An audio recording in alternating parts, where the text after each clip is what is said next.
16 साल तक लंबी कानूनी प्रक्रिया से गुजरते हुए जिस बिल्किस बेगम को उसके 11 गुनहगारों को 13 मई 2022 में गुजरात हाईकोर्ट ने जब बरी करने के आदेश दिए थे, तब बिल्किस बेगम को कितनी तकलीफ हुई होगी, इसका अंदाजा ना तो गुजरात हाईकोर्ट के जज लगा सकते हैं, न गुजरात सरकार, जिसने दोषियों को बरी करे जाने के निर्णय लिया था। गुजरात दंगों के दौरान 2002 में बिल्किस बेगम को 7 जनों ने जंगल में घेरकर जान बचाकर भागती हुई बिल्किस बेगम के साथ में गैंग रेप किया था। उस समय बिल्किस बेगम 5 माह की गर्भवती भी थी। सभी 11 आरोपी जनवरी 2004 में गिरफ्तार हुए। केस की सुनवाई गुजरात की जगह पर बॉम्बे कोर्ट में हुई। 2008 में आरोपियों को उम्र कैद की सजा हुई थी, जिसे आरोपियों ने बॉम्बे हाई कोर्ट को चुनौती भी दी। 2017 में बॉम्बे हाई कोर्ट ने दोषियों को उम्र कैद की सजा दी, लेकिन 15 अगस्त 2022 को गुजरात की भाजपा सरकार ने बिल्किस बेगम के आरोपियों को बरी करने का निर्णय ले लिया।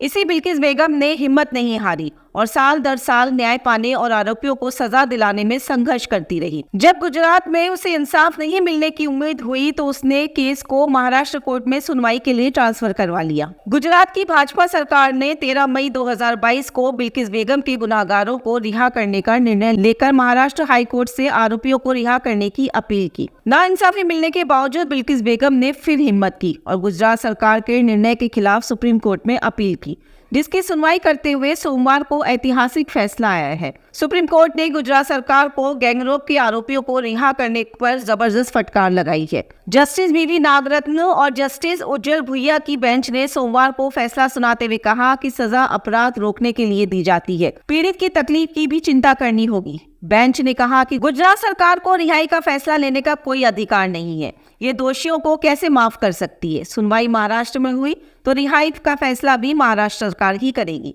जिन राज्यों में अपराधी पर मुकदमा चलाया जाता है, उसी राज्य में सुनवाई की जाती है। उसी को दोषियों को माफी याचिका पर फैसला लेने का अधिकार होता है। इस कमेंट के साथ ही कोर्ट ने मई 2022 में जस्टिस अजय रस्तोगी कि उस फैसले को भी रद्द कर दिया, जिसमें 11 दोषियों को गुजरात सरकार ने शीघ्र माफी मांगने की अपील करने की अनुमति दी गई थी। गुजरात सरकार ने इन्हें 15 अगस्त 2022 को रिहा कर दिया था। बेंच ने सभी 11 दोषियों को 2 सप्ताह में सरेंडर करने को कहा। सुप्रीम कोर्ट को इस निर्णय पर सबसे पहली प्रतिक्रिया देते हुए कांग्रेस महासचिव प्रियंका गांधी ने कहा कि आखिरकार न्याय की जीत हुई है। सुप्रीम कोर्ट ने गुजरात दंगों के दौरान गैंगरेप की शिकार बिल्किस बानो के आरोपियों को रिहा कर दिया है। इस आदेश से भाजपा की महिला विरोधी नीतियों पर पड़ा हुआ पर्दा हट गया है। इस आदेश के बाद जनता का न्याय व्यवस्था के प्रति विश्वास और मजबूत होता है। बहादुरी के साथ अपनी लड़ाई को जारी रखने के लिए बिल्किस बानो को बधाई।